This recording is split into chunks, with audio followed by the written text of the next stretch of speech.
माला पहनना छोड़ दिया था और वो घटना मैं कई बार दोहराता हूँ कि आपको पता लगे, आप ये ना समझे कि भाई पता नहीं क्यों स्वागत को मना कर देते हैं, कोई नाराजगी है क्या? नहीं, ऐसा नहीं कि नाराजगी। जिस दिन हाथरस की बेटी के साथ काम करेंगे और जमीनी तौर पे जो है बहुजन समाज में भाईचारा पैदा करने का काम करेंगे। आप रूखी खिलाओगे रूखी खाएंगे, आप सूखी खिलाओगे सूखी खाएंगे। कोई 5 स्टार होटल नहीं चाहिए, कोई महल नहीं चाहिए, कोई पनीर नहीं चाहिए, पकवान नहीं चाहिए। आप चटनी से खिलाओगे तो चटनी से खाएंगे। किसान के बेटे अपने अपने हैसियत को जानते हैं। आप जैसे रखोगे, आप सूखे में रखोगे तो सूखे में रहेंगे, आप गीले में लिटाओगे तो गीले में रहेंगे। कोई मांग नहीं करेंगे, लेकिन आपसे ये बात जरूर लेके आपके बीच में आएंगे कि आप इस तानाशाही सरकार को उखाड़ फेंकने की तैयारी कर लो, क्योंकि अब इसके अलावा कोई रास्ता नहीं है। अगर बुलडोजर और तमाम तरह से जो परेशानियां आपके सामने खड़ी की जा रही, आप ये देखिए, ये बुनियादी बात मैं आपसे कर रहा हूं। 70 साल पहले जो लोग उत्तर प्रदेश में, देश में कई जगह जिनके पास जमीनें नहीं थी, वो स्थापित हो गए हैं। आजादी से भी पहले जो वहां रह रहे हैं, आज उनके मकान पक्के बन गए। नए नए ऑर्डर आते हैं कि भाई ये बस्ती तो अवैध है, इसको खाली करो खाली करो। सरकार का काम बसाने का होता है, सरकार का काम उजाड़ने का नहीं होता। क्योंकि जहां दलित पिछड़े वर्ग के लोग रह रहे हैं, मुस्लिम समाज के लोग रह रहे हैं, वहीं की बस्तियां उजाड़ी जा रही है। जहां इनके चहेते रह रहे हैं, वहां की बस्तियों को छुआ नहीं जा रहा है। ये लखनऊ में भी हुआ, हमने अपनी आंखों से देखा। मैं आपको विश्वास दिलाता हूं, सतगुरु रविदास जी महाराज ने कहा था, मेरी इस बात पे गौर करना। एक बार ऐसे ही सभा में उनके एक अनुयायी ने पूछा कि भाई गुरुजी हम इतना संघर्ष करते हैं, काम करते हैं, मेहनत करते हैं, पसीना बहाते हैं, लेकिन हमें सुख शांति का जीवन क्यों नहीं मिलता? गौर करना नौजवान, मेरे नौजवान बहादुर साथियों, इस पर गौर करना। तो सतगुरु जी ने कहा, रविदास मानु सुखी बसनु सुकर है दो ठाव, एक सु स्वराज माही दूसर मरगट का। कि भाई अगर सुख शांति का जीवन चाहिए तो 2 ही रास्ते हैं। जीते जी सुख शांति मिलेगी, स्वराज माही अपने राज में अपना राज लाओ, और मरने के बाद मिलेगी शमशान घाट में, कब्रिस्तान में। नीरज भाई कह रहे थे कि गया हुआ बताता नहीं, क्या कहते भाई?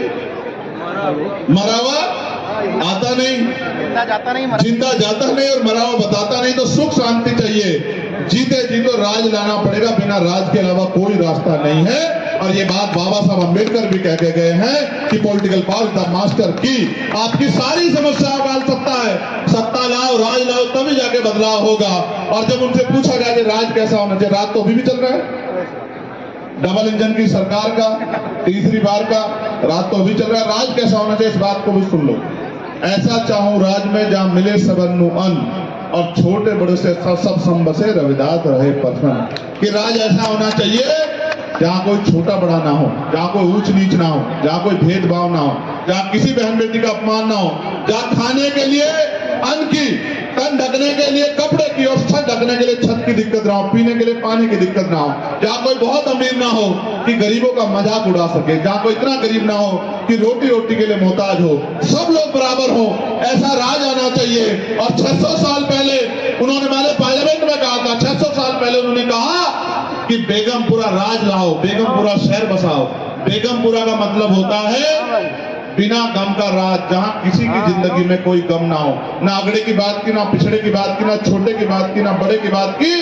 सबके लिए उन्होंने कहा कि किसी की जिंदगी में कोई गम ना हो, ऐसा राज होना चाहिए। और ऐसा राज तब आएगा जब सरदार वल्लभ भाई पटेल के वंशज, जब चौधरी महाराज सिंह जी के वंशज, जब सम्राट अशोक के वंशज, जब डॉक्टर बाबा साहब अम्बेडकर को मानने वाले लोग, जब मान्यवर काशीराम साहब को मानने वाले लोग, जब महामना राम सुवर्मा जी को मानने वाले लोग, ये तमाम लोग एक माला में पिरो के शक्ति बनाएंगे, तब ये बात आएगी। इसके अलावा कोई रास्ता नहीं है। तो मैं तो भाईचारा बनाने के लिए निकलूंगा, और मेरा विश्वास है आपके भरोसे। मेरे पास आपके अलावा क्या अच्छा बता, मेरे पास तो कुछ नहीं आपके अलावा। मेरी तो ताकत आप हो, मेरी तो हिम्मत आप हो। और जब मैं इस लड़ाई को लड़ने जाता हूं तो पहले तो जेल ही काटनी पड़ती थी, मुकदमे झेलने पड़े, तो गोलियां खाने लगे। ये गोली वोली मेरा रास्ता नहीं रोक सकती, मेरी बात को आप याद रखें। मेरा नाम चंद्रशेखर आजाद है। दोबारा सुनो गौर से, क्या मेरा नाम? एक बार मरूंगा, बार नहीं मरूंगा, लेकिन जब मरूंगा मेरे खून की एक बूंद इनकलाब लाएगी, मेरी बात को आप याद रखें। मौत ये तो आनी है। बुद्ध ने कहा कि मृत्यु अटल सत्य है, इसकी परवाह नहीं करेंगे लेकिन जब तक जी रहे हैं तो इतिहास बनाते जाएंगे। वो इतिहास जिससे अपने लोगों को, कमजोर हक वंचित समाज के लोगों को अपनापन महसूस हो, उनकी जिंदगी में बदलाव हो। आप सब लोग फतेहपुर के मेरे साथियों, आसपास से आए मेरे साथी, मेरी बच्चियां वहां खड़ी थी, मैं बहुत देर से देख रहा था।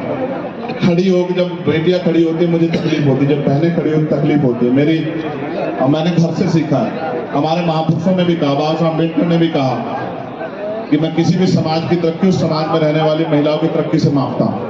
आपको समझना चाहिए, अगर आपके आसपास कोई बहन खड़ी है तो ये बहुत सम्मान का काम नहीं।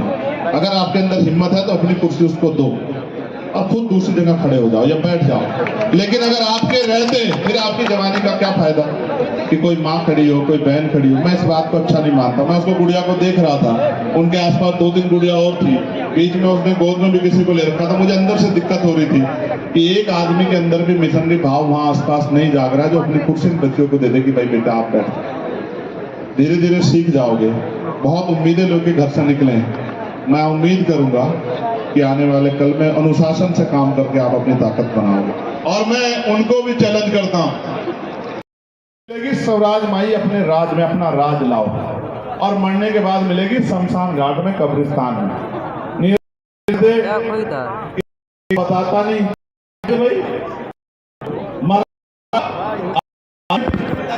जिंदा जाता नहीं और मरा नहीं तो सुख शांति चाहिए।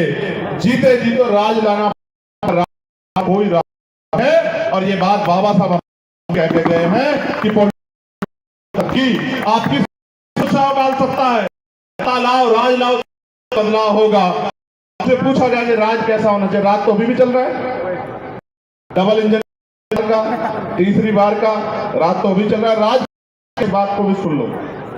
चाहूं राज में जहां मिले सबनु अन्न, और छोटे बड़े से सब संबसे रविदास रहे प्रसन्न। कि राज ऐसा होना चाहिए जहां कोई छोटा बड़ा ना हो, कुछ नीच ना हो, जहाँ कोई भेदभाव ना हो, जहाँ किसी बहन बेटी का अपमान ना हो, जहाँ खाने के लिए अन्न की, तन ढकने के लिए कपड़े की और सर ढकने के लिए छत की दिक्कत ना हो, पीने के लिए पानी की दिक्कत ना हो, जहाँ कोई ना हो कि गरीबों का मजाक उड़ा सके, जहाँ कोई इतना गरीब ना हो कि रोटी के लिए मोहताज हो, सब लोग बराबर हो, ऐसा राज आना। और 600 साल उन्होंने कहा था, 600 साल उन्होंने कहा कि बेगम जाओ, बेगम पूरा का आपका राज, जहां जिंदगी में कोई गम ना हो, ना आगड़े की बात की, ना पिछड़े की बात की, ना छोटे की बात की, ना बड़े की बात की, सबके लिए उन्होंने कहा कि जिंदगी गम ना हो, ऐसा राज होना चाहिए।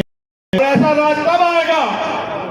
जब सरदार पटेल, जब चौधरी महाराज सिंह जी के वंशज, जब सम्राट अशोक के वंशज, जब डॉक्टर बाबा साहब, जब मानवर काशीराम साहब को मानने वाले लोग, जब महामना रामसु वर्मा जी को मानने वाले लोग, ये तमाम लोग एक माला में पिरो के शक्ति बनाएंगे, तब ये बात आएगी। इसके अलावा कोई रास्ता नहीं है।